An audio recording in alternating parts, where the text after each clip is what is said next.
오늘 우리에게 주시는 하나님의 말씀은 말라기 4장 1절에서 6절입니다. 받들어 봉독하겠습니다. 만군의 여호와가 이르노라. 보라, 용광로 불 같은 날이 이르리니 교만한 자와 악을 행하는 자는 다 지푸라기 같을 것이라. 그 이르는 날에 그들을 살라 그 뿌리와 가지를 남기지 아니할 것이로되, 내 이름을 경외하는 너희에게는 공의로운 해가 떠올라서 치료하는 광선을 비추리니 너희가 나가서 외양간에서 나온 송아지 같이 뛰리라. 또 너희가 악인을 밟을 것이니 그들이 내가 정한 날에 너희 발바닥 밑에 재와 같으리라. 만군의 여호와의 말이니라. 너희는 내가 호렙에서 온 이스라엘을 위하여 내 종 모세에게 명령한 법 곧 율례와 법도를 기억하라. 보라, 여호와의 크고 두려운 날이 이르기 전에 내가 선지자 엘리야를 너희에게 보내리니 그가 아버지의 마음을 자녀에게로 돌이키게 하고 자녀들의 마음을 그들의 아버지에게로 돌이키게 하리라. 돌이키지 아니하면 두렵건대 내가 와서 저주로 그 땅을 칠까 하노라 하시니라. 아멘. 구약의 맨 마지막 책이 바로 말라기 선지자의 예언서입니다. 그리고 그 말라기서의 마지막 장이 바로 오늘 우리가 함께 읽은 본문 4장입니다. 그래서 이 글이 구약 성경의 대미를 장식하게 되어지며 뿐만 아니라 신약 성경의 예고가 되어집니다. 우리는 본문이 복음서에 그대로 인용되는 것을 읽을 수 있습니다. 누가복음 1장 17절입니다. 그가 또 엘리야의 심령과 능력으로 주 앞에 먼저 와서 아버지의 마음을 자식에게 거스르는 자를 의인의 슬기에 돌아오게 하고 주를 위하여 세운 백성을 준비하리라. 이 말씀은 세례 요한의 탄생 전에 그의 아버지 사가랴에게 천사가 나타나서 이 말라기 선지자의 이 말씀을 인용하면서 세례 요한의 탄생을 예고하는 그런 장면입니다. 메시아의 날이 이르기 전에 먼저 선지자 엘리야가 오게 될 것이라고 했습니다. 엘리야는 구약 성경에서 죽음을 보지 않고 불병거를 타고 하늘로 승천한 선지자이죠. 그래서 그가 다시 나타나는 것이 바로 이스라엘에게 중요한 종말의 징표가 된다고 보았습니다. 그리고 누가는 바로 그 엘리야가 세례 요한이었다, 이렇게 증거하고 있는 것입니다. 이것은 누가의 개인적인 의견이 아니라 바로 예수님께서도 함께 하셨던 증거입니다. 마태복음 11장 12절에서 14절입니다. 세례 요한의 때부터 지금까지 천국은 침노를 당하나니 침노하는 자는 빼앗느니라. 모든 선지자와 율법이 예언한 것은 요한까지니 만일 너희가 즐겨 받을진대 오리라 한 엘리야가 곧 이 사람이니라. 그러니까 예수님께서 오리라 한 엘리야, 종말 전에 엘리야가 와야 된다는 예언이 있었는데 그 사람이 누구냐? 바로 요한이라고 말씀하시고 있는 거죠. 세례 요한이라고요. 그러므로 우리가 바로잡을 점이 하나 있습니다. 그것은 구약과 신약을 지나치게 이분법적으로 구분하는 시각입니다. 그러다 보니까 어떤 분들은 구약은 쓸모를 다한 옛 언약이다. 그래서 그건 별로 중요하지 않다.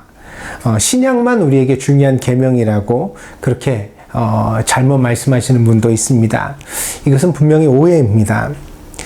성경적으로 볼 때 인류의 역사는 곧 구속의 역사입니다. 그러니까 구약과 신약이 통시적으로 하나의 몸통을 가지고 있는데 그것은 어떤 역사냐? 하나님이 사람을 구원하시는 역사다. 이렇게 이해하는 것이 성경적이라는 것입니다. 그래서 창세기에 보면 신라건이 있죠. 그러니까 죄를 짓고 하나님을 떠나 행복을 잃어버린 그런 불행한 인간의 이야기가 나오고요.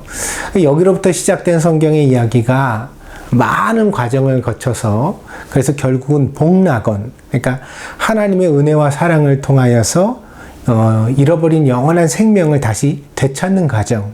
그것이 이제 성경이 우리에게 들려주고 있는 전체적인 이야기의 줄거리라고 하겠습니다. 그런 점에서 신약은 전혀 동떨어진 새로운 이야기라고 볼 수가 없습니다. 그것은 구속사에 있어서 하나님의 구원이 점점 우리에게 다가오고 실현되어지는 과정 속에 있어서 이 신약은 바로 종말의 시대를 우리에게 말하고 있다는 것입니다. 잘못된 이단들이 종말이라는 단어를 함부로 사용하다 보니까 그래서 이 말이 오염되어서 혹여 어떤 분이 종말이라는 말을 쓰면은 왠지 좀 신앙이 좀 치우친 것 같고 좀 광신자적인 그런 느낌을 갖다가 받는 것이 사실입니다. 그러나 우리가 분명히 알아야 하는 사실은 예수님 이후의 시대는, 그러니까 신약의 시대는 바로 언제라도 하나님이 정하신 종말이 실현될 수 있는 일촉즉발의 시대라는 사실입니다. 여러분, 둠스데이 클락이라는 말을 들어보셨습니까? 한국말로 번역을 하면 운명의 날의 시계다, 이렇게 번역할 수 있겠는데요. 이 시계가 처음 생겨난 것은 1947년입니다. 미국이 원자폭탄을 가지게 되면서 이 계획을 함께 추진했던 과학자들을 중심으로 인류에게 핵 위협을 경고하기 위하여서 미국의 시카고 대학에서 처음 고안하여 발표한 시계입니다. 이 둠스데이라는 것은 종말의 시간이죠. 그 종말의 시간을 표현하는 시계라는 뜻입니다. 그래서 이것이 이제 핵을 갖다 만약에 우리가 사용하게 된다면, 핵폭탄을 사용하게 된다면 결국 인류는 모두 함께 전멸하게 될 것이다, 그런 경고를 담고 있는 그런 시계입니다.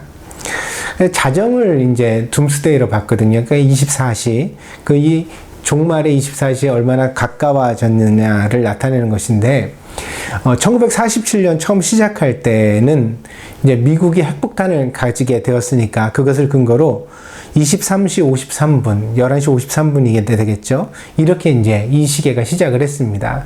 그러니까 종말이 가까웠으니까 조심하자, 뭐 이런 의미를 담았겠죠.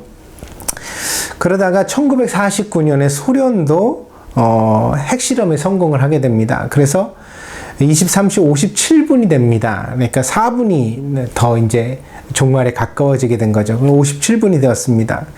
그리고 1953년에는 미국과 소련이 연이어서 수소폭탄 실험에 성공하게 됩니다. 이때 이제 가장 위기의식이 커지게 됐는데, 미국에서는 실제로 개인용 방공호를 갖다가 많이 팔았다고 합니다. 네. 핵전쟁이 일어나면 다 지하로 이제 들어가 숨게 되는데, 그 핵전쟁에도 견딜 수 있는 개인용 그런 보호시설 같은 것들을 만들어서 가정집에 파는 그런 붐이 일었었다고 합니다. 이때가 이제 23시 58분이 됐습니다. 그러니까 종말 2분 전, 대단히 위기라고 보았던 것이죠. 그러다 1963년에 미국과 소련이 핵실험 금지 조약을 체결하게 됩니다. 이때부터는 이제 공멸의 길로 나갈 수는 없다, 우리가 어떻게든지 좀 핵을 줄여보자, 이런 협의가 일어나게 되어지죠.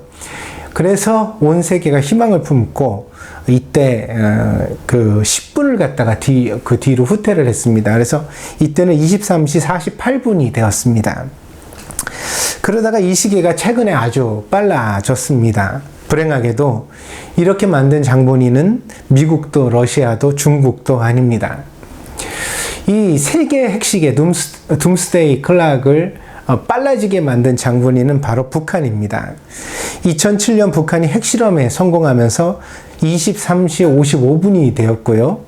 그리고 후에 2016년에 4차 핵실험에 또 성공하면서 23시 57분이 되었습니다. 그러니까 정말 그 미국과 어떤 소련의 옛날 냉전체제 이후로 가장 핵전쟁의 위험 속에 가까워진 그런 시간을 나타내게 되었죠. 그러다 다시 2018년에는 북한의 핵무기 도발이 있었습니다. ICBM 이런 것들이 이제 등장하게 되어지는 때죠. 그래서 23시 58분이 됩니다. 그러니까 수소폭탄이 처음 만들어졌을 때만큼이나 위기의식을 가지는 그런 시간을 나타내게 되었고요. 2020년, 그러니까 지난해에는 이 핵전쟁뿐만이 아니라 여러 가지가 복합적으로 나타나게 되어집니다. 그게 이제 기후변화, 그리고 코비드의 출현입니다. 이 코로나19라는 것이 출현해서 2020년에 이제 굉장히 위기의식을 가지게 되어지죠. 그래서 2020년에 이 시계가 가르치는 시간은 23시 58분 20초가 됐습니다. 이 시계가 만들어진 이후로 가장 종말에 가까운 시간입니다. 왜 58분 20초가 됐느냐? 거기에도 이유가 있습니다. 그것은, 그러니까 종말로부터 100초 전이다. 100이라는 우리가 흔히 아는 그런 카운트다운이 있잖아요. 그 카운트다운이 지금 시작되었다고 보는 겁니다. 그래서 2020년에 23시 58분 20초가 된 이후에 2021년도 금년에도 이 시간을 그대로 유지하고 있습니다. 성경의 경고가 아니라도 우리가 그렇게 객관적이고 함정이라고 보는 과학의 영역에 있어서도 지금의 인류는 매우 위험한 고비를 지나고 있는 것이 분명해 보입니다. 우리는 마치 영원히 살 것처럼 그렇게 삶의 태도를 보이거든요. 사람들의 탐심이 끝을 알 수가 없습니다. 가진 사람은 더 가지려고 하고요. 더 많은 것을 누리려고 하고요. 쾌락에 대한 욕구가 그 어느 때보다도 커져 있는 세상입니다. 그러나 사실 객관적으로 우리의 삶을 되돌아보면 마치 백척간도, 그러니까 백척이나 되는 장대 위에 마치 서 있는 것처럼 그렇게 아주 위태로운 세상을 우리가 지나고 있다, 그렇게 말할 수 있겠습니다. 요즘 일본에 자주 지진의 소식이 들립니다. 수도직하 지진이다, 혹은 남해 트로프 지진이다, 뭐 이런 이야기가 들려지죠. 또 일본의 상징인 후지산이 분화를 시작할 것이라는 경고는 이미 너무 오래 들어서 양측이 거짓말처럼 들릴 지경입니다. 그러면 일본만 이렇게 위험하냐? 그렇지 않습니다. 앞에서 말씀드린 바처럼 자연재해만큼이나 위험한 것이 핵무기의 위험입니다. 그리고 한반도는 현재 지구상에서 그 핵 위험이 가장 높은 지역으로 그렇게 꼽히고 있습니다. 더구나 북한이 대륙간 탄도미사일을 가지게 되어지면서 이제 미국도 일본도 그 사정거리에 들게 되었습니다. 그래서 북한이 핵폭탄을 쏜다면 어디에 쏠 것이냐? 물론 남한을 향하여 쏠 수도 있겠죠. 그러나 사실 북한이 핵폭탄을 발사하게 된다면 그건 죽기 살기 아니겠습니까? 그런 의미에서 그 1차적 공격의 목표는 사실 미국이나 일본이 될 가능성도 매우 높습니다. 일단 버튼이 눌려지면 지구상에서 안전한 곳은 없을 것입니다. 그런 점에서 오늘 우리가 팬데믹이라는 그런 생각하지 못한 위기를 겪고 있지만, 어쩌면 이 위기 상황이 우리가 마지막으로 우리 자신을 되돌아볼 수 있는 기회가 되고 있는 것은 아닐까. 기후재앙도 그렇고요, 또 핵폭탄의 위험도 그렇고요. 야, 이렇게 하다가는 정말 우리가 가지고 있는 파괴적 본성이 우리 자신을 스스로 죽게 만들고 말겠다. 그러니까 우리 이제는 좀 탐심을 멈추자. 그만 좀 탄소 에너지를 그만 좀 사용하고 조금 불편하더라도 조금 우리가 좀 자연을 보호하는 쪽으로 우리의 방향을 틀고, 또 함께 평화롭게 살아가는 것을 함께 고민해 봐야 되는 때가 아닌가.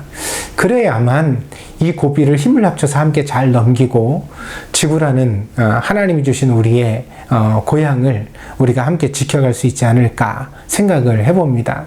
여기에 대하여 우리 기독교인들이 특별히 많이 기도하고 묵상하면서 생각을 가질 수 있는 그런 사람들이 되어야 되겠습니다. 예수님께서 평범한 그런 목수의 삶을 사시다가 공생애를 이제 나이 30쯤에 시작하셨거든요. 그런데 이 전도자의 삶을 시작하실 때 예수님의 첫 메시지가 무엇이었는지 아십니까? 마태복음 4장 17절입니다. 이때부터 예수께서 비로소 전파하여 이르시되 회개하라, 천국이 가까이 왔느니라 하시더라. 여러분, 하나님의 나라가 가까웠다는 것은 성경적으로 종말을 의미합니다. 그렇다면 종말이 닥쳤을 때 과연 우리 기독교인들은 무엇을 해야 할까요? 예수님은 너무나 간단하게 대답하십니다.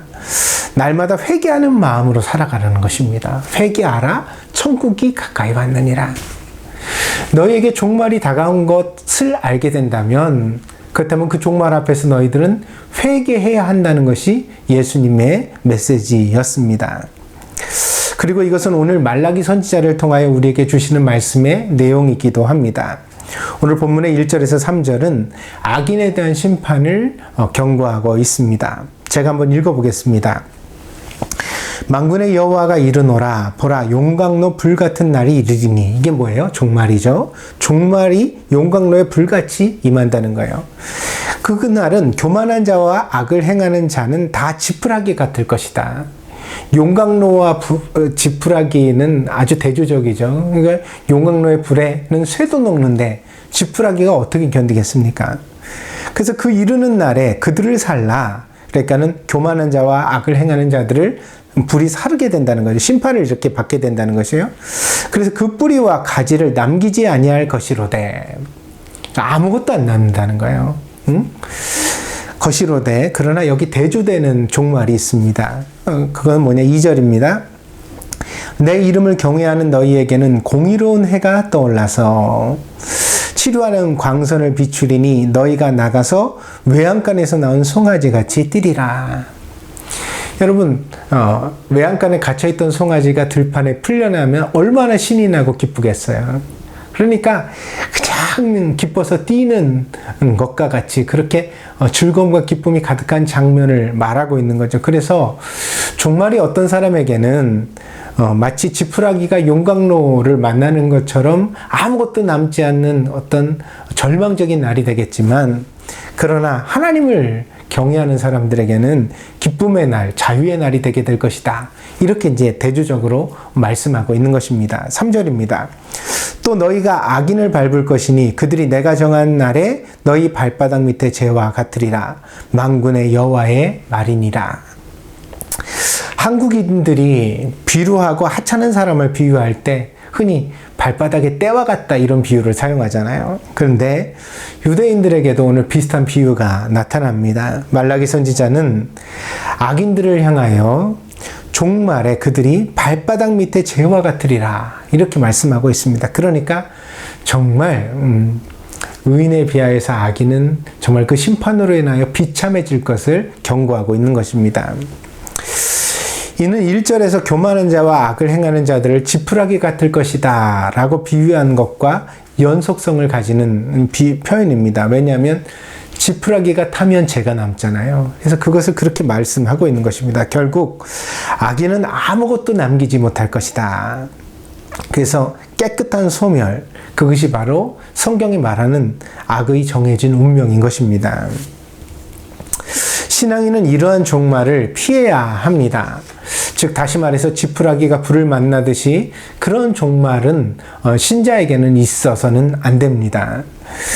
발밑에 재가 되듯이 심판과 진노의 대상이 되어서는 안 된다는 것입니다. 오히려 그 진노와 심판의 날이 신자에게는 기쁨의 날이 될 것을 오늘 본문이 또한 우리에게 이야기하고 있습니다.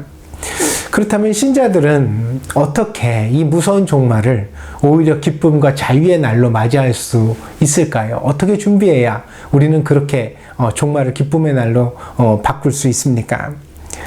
본문 4절입니다. 너희는 내가 호렙에서 온 이스라엘을 위하여 내 종 모세에게 명령한 법, 곧 율례와 법도를 기억하라. 종말을 준비하는 신자의 제일 되는 자세는 바로 하나님의 말씀을 기억하는 것입니다. 기억하라는 것은 단지 기억에 떠올리라는 것이 아닙니다. 그 말씀을 묵상하고 말씀에서 벗어나 있는 자기의 삶을 바로잡아서 하나님의 말씀대로 우리의 삶을 바꾸라는 뜻입니다. 그래서 세례 요한은 이것을 회개에 합당한 열매라고 그렇게 설교했습니다. 마태복음 3장 7절에서 10절입니다. 요한이 많은 바리새인들과 사두개인들이 세례 베푸는 대로 오는 것을 보고 이르되 독사의 자식들아, 누가 너희를 가르쳐 임박한 진노를 피하라 하더냐. 그러므로 회개에 합당한 열매를 맺고 속으로 아브라함이 우리 조상이라고 생각하지 말라. 내가 너희에게 이르노니 하나님이 능히 이 돌들로도 아브라함의 자손이 되게 하시리라. 이미 도끼가 나무 뿌리에 놓였으니 좋은 열매를 맺지 아니하는 나무마다 찍혀 불에 던져지리라. 그래서 오늘 말라기서의 본문과 같이 불의 심판을 예고하고 있죠. 그러니까 나뭇가지가 불에 던져지는 것처럼 용광로에 지푸라기가 불타는 것처럼 그런 진노가 악인에게 있게 될 것이라는 것입니다. 그런데 이 진노를 피하는 방법이 있다는 거죠. 그게 뭐예요? 회개입니다. 근데 세례요한은 특별히 회개에 합당한 열매를 맺으라 그렇게 요구합니다. 그러니까 마음으로만 회개하지 말고 그 삶을 바꾸는 회개를 하나님 앞에 드리라는 뜻입니다. 무슨 교파에 속하고 어떤 교회를 다니냐는 다 소용이 없습니다. 그런 것을 자랑하는 것이야말로 아브라함이 자기 조상이라고 자랑했던 유대인의 모습과 다를 바가 없기 때문입니다. 하나님께서 찾으시는 바는 우리의 소속이 아니라 우리의 삶의 열매인 것입니다. 여러분이 정말 그리스도께 속한 사람인지 삶의 태도와 행위로 보여달라는 것입니다. 그렇지 못하면 종말에는 불에 던져지는 나무와 같이 용광로 앞에 지푸라기와 같이 그렇게 비참한 신세를 면할 수 없을 것입니다. 그렇다면 하나님의 말씀이 요구하는 삶의 변화는 구체적으로 어떤 것일까요? 그러니까 회개에 합당한 열매라는 것은 도대체 어떤 변화를 우리에게 가지라는 뜻일까요? 말라기 선지자는 그것을 이렇게 설명하고 있습니다. 5절, 6절입니다. 보라, 여호와의 크고 두려운 날이 이르기 전에 내가 선지자 엘리야를 너희에게 보내리니 그가 아버지의 마음을 자녀에게로 돌이키게 하고 자녀들의 마음을 그들의 아버지에게로 돌이키게 하리라. 돌이키지 아니하면 두렵건대 내가 와서 저주로 그 땅을 칠까 하노라 하시니라. 앞에서 말씀드린 바와 같이 엘리야는 세례 요한입니다. 근데 세례 요한의 사명은 그리스도의 앞길을 예비하는 것이었습니다. 그래서 누가가 이것을 이렇게 설명합니다. 누가복음 3장 3절에서 6절입니다. 요한이 요단강 부근 각처에 와서 죄 사함을 받게 하는 회개의 세례를 전파하니 선지자 이사야의 책에 쓴 바 광야에서 외치는 자의 소리가 있어 이르되 너희는 주의 길을 준비하라. 그의 오실 길을 곧게 하라. 모든 골짜기가 메워지고 모든 산과 작은 산이 낮아지고 굽은 것이 곧아지고 험한 길이 평탄하여질 것이요 모든 육체가 하나님의 구원하심을 보리라 함과 같으니라. 세례 요한이 회개의 세례를 전파했잖아요. 그러니까는 회개를 하고 세례를 받으라는 것입니다. 근데 이것을 이제 누가는 이사야 선지자의 예언이 성취되는 것으로 보았거든요. 근데 그 이사야 선지자의 예언이 뭐냐면 주의 길을 준비하라는 것입니다. 그래서 세례 요한은 예수님의 앞길을 준비한 사람이었다. 이것이 이제 복음서가 세례 요한에 대하여 가지고 있는 그런 해설입니다. 그래서 이 회개를 통하여 예수님을 맞이할 그런 마음의 준비를 갖추도록 했다는 것입니다. 누가는 이사야의 예언이 세례 요한을 통하여 성취되었다고 보았습니다. 이는 그가 그리스도의 앞길을 평탄케 하고 준비시키는 사명을 감당했다는 것입니다. 세례 요한이 바로 예수님의 초림, 그러니까 십자가의 길을 위하여서 그것을 준비하는 역할을 했다는 것입니다. 그리고 오늘 모든 교회와 사역자들은 세례 요한과 같은 사명을 가지고 있습니다. 그것은 이제 교회에는 어떤 역할을 하는 거죠? 예수님의 재림을 위하여 그의 앞길을 준비하는 것입니다. 그래서 우리도 세례 요한과 똑같이 회개를 전파해야 합니다. 예수님 앞에서 그 여호와의 날 종말 때 심판을 받는 것이 아니라 바로 자유와 기쁨을 얻는 그런 하나님의 자녀들이 많아지도록 회개를 전파하는 역할을 교회와 사역자들이 가지고 있는 것입니다. 말라기 선지자는 이 회개에 대하여 6절과 같이 이제 설명을 합니다. 그가 아버지의 마음을 자녀에게로 돌이키게 하고 자녀들의 마음을 그들의 아버지에게로 돌이키게 하리라. 돌이키지 아니하면 두렵건대 내가 와서 저주로 그 땅을 칠까 하노라 하시니라. 아버지의 마음을 자식에게, 그리고 자식의 마음을 아버지에게, 이것이 바로 말라기 선지자가 이해했던 회개의 실체입니다. 여러분들이 주의하여 들으셨을지 모르지만 예배 마지막에 하는 축도는 목사에게 있어 특별한 의미가 있는 기도입니다. 이것은 교회의 전통이면서 동시에 성경적으로 목사에게 위임된 역할과 권세로서의 특별한 기도이기 때문입니다. 때문에 목사가 아니면 축도를 할 수 없도록 교회의 법으로 정해져 있습니다. 그래서 정식으로 목사가 돼야만 축도를 할 수 있는 자격이 주어집니다. 신약 성경을 보면 주로 서신서의 마지막 부분에 이 축도가 등장을 하는데 그 내용이 거의 변하지 않고 동일합니다. 이를테면 성자의 은혜와 성부의 사랑과 성령의 역사하심이 영원토록 너희와 함께 있을지어다. 이것이 이제 그런 축도의 가장 원형의 내용입니다. 여기서 어떤 분들은 좀 더 겸손한 표현을 선호하셔서 있을지어다가 아니라 있기를 원하나이다. 이런 이제 그런 표현을 사용하기도 합니다만 이것도 목회자의 성향과 성경적 이해가 담겨져 있는 그런 차이입니다. 어느 것이 맞고 틀린 것이 아니기 때문에 어떤 식으로 축도를 하시든 바른 목사님이 축도를 한다면 그것을 모두 우리가 은혜로 받을 수 있겠습니다. 저는 이 축도의 앞에 제가 이해하는 축복의 내용을 조금 더 부연하여 기도하고 있습니다. 제가 축도 앞에 붙이는 축복의 기도의 내용은 이런 것입니다. 부부가 서로 존경하며 사랑하여 살게 하여 주옵소서. 자녀를 양육할 때는 주의 교양과 훈계로 양육하게 하여 주옵소서. 직장에서는 땀 흘려 수고한 것만큼 합당한 결실이 맺혀지게 하여 주시고 또 좋은 관계에 축복을 주셔서 곁에 좋은 사람들을 많이 두게 하여 주옵소서. 몸과 마음이 함께 건강하도록 지켜주시고 또 굳건한 믿음을 주셔서 주님의 나라를 향하여 계속 전진하는 성도들이 되게 하여 주시옵소서. 사실 이것은 가장 평범한 삶의 내용이며 또 신앙의 내용들입니다. 우리에게 가장 보편적인 것이죠. 그러나 그 평범함이 결코 평범하지 않은 것이 바로 인생이고, 그래서 우리는 이 평범한 것이 사실은 없기 때문에 고통 속에 살고 또 하나님의 축복을 제대로 누리지 못할 때가 많다는 것입니다. 부부 중에서 싸우고 미워하려고 만난 사람이 있겠습니까? 강제로 결혼시키는 법도 없잖아요. 중세시대에는 부모가 미리 정혼해서 얼굴도 알지 못하는 사람이랑 강제로 결혼하기도 했지만 이제 지구상에서는 몇몇 낙후된 지역을 빼놓고는 모두 다 각자의 자유로운 선택으로 결혼할 수 있는 그러한 시대가 열려져 있습니다. 그래서 우리가 다 좋아서 서로 만나 결혼을 했거든요. 이 사람 정말 나랑 같이 함께 평생 살면 좋겠다 이런 생각 때문에 만나 결혼을 했거든요.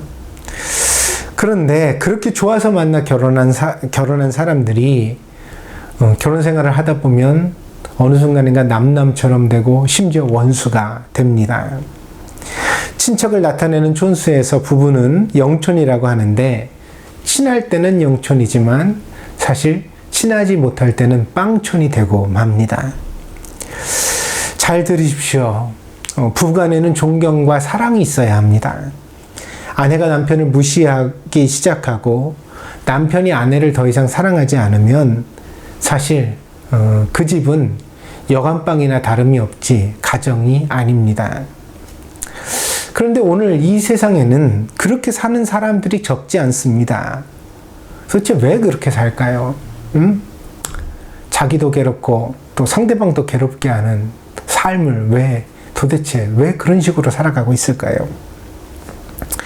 자식은 기쁨의 대상이지 적군이 아닙니다. 사랑하고 같이 행복을 누리려고 자식을 낳았지. 그래서 우리가 다 자식을 낳을 때는 목숨을 걸고 낳지 않습니까? 정말 아무리 세상이 좋아졌다고 하지만 이 해산이라는 것, 그러니까 임신의 10달과 그리고 또 출산이라는 것은 목숨을 건 그런 모험이거든요. 그렇게 해서 어렵게 아기를 낳았는데, 근데 그렇게 낳은 아이를 미워하고 욕하려고 낳는 사람이 있겠습니까? 자식을 의심하려고 낳는 사람이 있겠습니까? 못나도 내 자식, 잘나도 내 자식이 아닙니까? 그런데 살다 보니까 어떤 집에서는 자기 부모를 깔보는 자식이 나타나기도 하고, 그렇게 정말 목숨을 걸고 낳아서 정말 진자리 마른 자리 가리지 않고 손이 부르트도록 그렇게 해서 아이를 키웠으면 부모를 당연히 사랑해야죠. 그리고 귀히 여겨야죠. 그런데 자식이 부모를 무시합니다. 막대합니다. 또 부모가 그렇게 낳은 자식을 향하여서 자식을 욕하고 험담하고 미워하는 부모도 있습니다. 물론 자식이니까 밥은 먹이고 옷은 사주지요. 그러나 정상이 아닌 집이 많습니다. 자식 얘기만 나오면 한숨부터 쉬는, 그리고 못마땅해 하는 눈초리가 가득한 그런 사람들이 보여집니다. 이런 삶의 정황을 내버려 두고 천국을 이야기하는 것은 도대체 무슨 소용이 있겠습니까? 죽어서 나가는 천국이라면 그것은 현실에 대한 도피처가 아닙니까? 복음은 지금 이곳에서 하나님의 나라를 만나는 것입니다. 때문에 복음은 먼 미래 행복이 아니라 바로 지금 내가 서서 살아가는 이곳에서 잘못을 바로잡고 우리의 삶을 행복으로 회복하는 것입니다. 본래 자식은 부모를 버려도 부모는 자식을 버리지 못하잖아요. 그래서 그것을 천륜이라고 합니다. 그런데 죄는 이 천륜이라고 말하는 인간의 본성조차 파괴합니다. 그래서 선하고 아름다운 모든 것들을 망가뜨리죠. 그래서 사람이 사람답지 못하게 되는 것이 바로 죄의 결과입니다. 죄의 영향력입니다. 부모가 자식도 못 알아보는 상태. 오늘 본문이 뭐라 그래요? 부모의 마음을, 아비의 마음을 자식에게 돌아오게 해야 되는. 그건 떠났다는 말이죠. 어떻게 부모의 마음이, 아비의 마음이 자식을 떠날 수 있느냐는 것이에요. 그런데 그게 바로 죄라는 거예요. 이것이 성경의 설정입니까? 결코 그렇지 않습니다. 우리가 매일 신문과 방송을 통해 보고 있는 현실입니다. 자기 자식을 학대하여 죽게 하는 부모, 최근에 아동학대에 대한 그런 이야기를 보면 거의 대부분이 모르는 사람이 아니라 뭐 계무나 계모, 그것도 그래서는 안 되죠. 어떻게 아이에게 그럴 수 있습니까?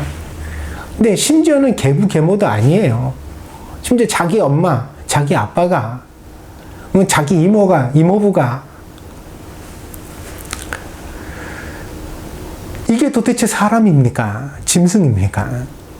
짐승도 이렇게 하는 경우를 찾아보기 힘이 듭니다. 이것이 우리가 처해져 있는 세상의 위기라는 거죠. 그리고 말라기 선지자는 엘리야가 먼저 와서 그래서 예수님의 앞길을 준비해야 하는데 그 준비는 회개일 것이고, 그러니까 악한 데서 돌아오게 하는 것일 것이고, 그 회개라는 것은 결국 아비의 마음을 자식에게, 그리고 자식의 마음을 아비에게로 돌아오게 하는 일일 것이다 라고 설교하고 있다는 사실입니다. 그래서 이 엘리야의 사명이 세례 요한의 사명이면서 동시에 교회의 사명, 모든 사역자들의 사명이고 우리의 사명이기도 합니다. 우리는 예수님의 재림을 준비할 때 바로 이 회개를 전파해야 합니다. 그리고 우리가 전하는 회개는 거창한 것이 아닙니다. 살인을 저지르고 도둑질한 것을 회개하라는 말이 아닙니다. 물론 그런 것도 회개하고 새 사람이 되어야 하겠지만, 정작 성경이 가르치는 회개는 남편이 남편답지 못한 것, 아내가 아내답지 못한 것, 부모가 부모답지 못한 것, 자식이 자식답지 못한 것을 회개하라는 것입니다. 그래서 아비의 마음이 자식에게 돌아오고 또 자식의 마음이 아비에게 돌아오고, 이것은 계속 확장돼야 되죠. 남편의 마음이 아내에게 돌아오고, 아내의 마음이 남편에게 돌아오고, 그렇죠? 목사의 마음이 성도들에게 돌아오고, 성도들의 마음이 교회에 돌아오고. 그래서 그 천륜, 사람의 사람다운 도리를 우리가 회복하게 될 때, 비로소 신앙으로 하나님도 섬기고 하나님의 말씀도 지킬 수 있는 그런 온전한 성도가 되게 된다는 사실입니다. 학교는 학생을 위해 존재하고 국가는 국민을 위해 존재합니다. 교회는 교회를 위해 존재하는 것이 아니라 바로 사람을 위해 존재하는 것입니다. 그래서 교회는 조직을 잘 갖추어서 큰 예배당을 짓기 위해서 존재하는 것이 아닙니다. 교회는 한 사람 한 사람의 심령을 하나님의 말씀으로 변화시켜서, 그래서 온전한 사람이 되게 도와주는 것. 그래서 그들의 삶이 남편다운 남편, 아내다운 아내, 자식다운 자식, 부모다운 부모로서 자기 인생을 완성해 갈 수 있도록 선한 영향력을 지속적으로 주는 것이 바로 교회의 사명이라는 것입니다. 그러므로 교회가 가정을 세우고 아이들을 행복하게 만들고 직업의 윤리와 보람을 찾아주고 이웃을 평안하게 만들지 못하면 그것은 더 이상 교회의 존재 가치가 없는 것이 되는 것입니다. 이것이 그 기본이 된 이후에야 비로소 거룩한 것을 추구하고 감히 하나님의 나라를 이 땅 위에 전파할 수 있는 그런 교회가 될 수 있는 것입니다. 오늘 이 시간 그리스도의 십자가 앞에서 여러분의 삶을 되돌아보시기 바랍니다. 그 참혹한 십자가는 죄의 엄중함을 우리에게 보여주고 있습니다. 우리가 하나님께서 원하시는 그 본래의 마음을 잊어버리고, 그리고 자기 자리를 지키지 못했을 때, 죄를 지었을 때 얼마나 비참해지는가를 예수님이 우리에게 몸소 보여주셨습니다. 가시관을 쓰고 십자가에 못 박혀서 옆구리에 또한 창을 맞으시고 피 흘리는 예수님의 모습을 보면서 너무 비참하다. 어떻게 저렇게 처참한 죽음을 예수님이 받으실 수 있는가, 이런 생각을 하게 된다면, 또한 그 비참함이 바로 죄의 결과를 우리에게 보여주시는 그런 예수님의 모습이었다는 것을 우리가 함께 기억할 수 있기를 바랍니다. 죄인은 불 앞에 지푸라기와 같을 것입니다. 하나님의 심판은 엄중하고 또 엄중해서 모든 죄와 악을 다 멸하실 것입니다. 그러므로 우리는 두렵고 떨리는 마음으로 하나님 앞에 살아가야 합니다. 회개하는 마음을 마땅히 가져야 합니다. 우리를 위하여 대신 십자가를 지신 예수님의 사랑을 의지하여서 그분의 말씀을 기억하고 그분의 말씀으로 우리의 삶을 개혁하는 신자가 되어야 하는 것입니다. 남편은 남편답게, 아내는 아내답게, 부모는 부모답게, 자녀는 자녀답게, 목사는 목사답게, 성도는 성도답게 살아가야 합니다. 그 본질을 회복하고 우리의 가정이 사랑으로 화목하게 되고 우리의 교회가 신앙으로 거룩하게 되어질 때 비로소 우리는 종말을 담대하게 맞을 수 있는 성도와 교회가 될 수 있는 것입니다. 이것이 참된 회개입니다. 이것이 참된 종말의 신앙입니다. 우리가 이것을 함께 고민하며 더욱 기도와 말씀으로 전진하는 동경드림교회 모든 성도들이 되어 주시기를 바랍니다. 기도하겠습니다.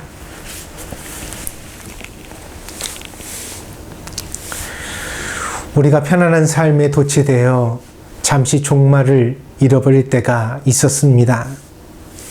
우리의 인생이 영원히 이어질 것처럼, 우리가 살아가는 이 일상이 늘 계속해서 있을 것처럼 착각하고 살았습니다. 그러나 성경 앞에서 다시 종말을 일깨워 주시는 하나님의 말씀 앞에 서며 두려움과 경외심을 갖습니다. 그렇습니다, 주님. 하나님께서 우리를 심판하실 때가 있습니다. 이 세상의 마지막 종말이 있습니다. 그것이 기후로 이루어질지, 또한 핵폭탄으로 이루어질지, 자연의 재해로 이루어질지 우리가 알지 못하지만, 그러나 분명히 이 세상에 끝이 있을 것이고 그때 우리는 하나님 앞에 다 서야 할 것입니다. 우리가 이것을 기억하고 두렵고 떨리는 마음으로 회개하는 마음으로 하나님 앞에 살아가는 성도들이 되게 하여 주시옵소서. 참된 회개는 아비의 마음을 자식에게 돌아오게 하고 자식의 마음을 아비에게 돌아오게 하는 것이라 하셨습니다. 우리가 마땅히 가져야 할 마음이 무엇인지 묵상하게 하시고 그 마음을 품고 하나님 앞에 살아가는 성도들이 될 수 있도록 인도하여 주시옵소서. 우리가 다 하나님 앞에 최선을 다하는 신앙인이 되게 하여 주시옵소서. 하나님, 그럼에도 불구하고 우리는 연약한 죄인입니다. 우리는 알면서도 못 지킬 때가 많고 우리는 열심히 하고서도 하나님에 의해 도달하지 못할 때가 있습니다. 우리가 그렇게 부족할 때 우리의 연약함을 주님께서 긍휼로 덮어 주시옵소서. 하나님의 자비로 우리를 끌어안아 주시옵소서. 주님께서 우리와 함께 하시기를 간절히 원하오며 모든 말씀 예수 그리스도의 이름으로 기도하였습니다. 아멘.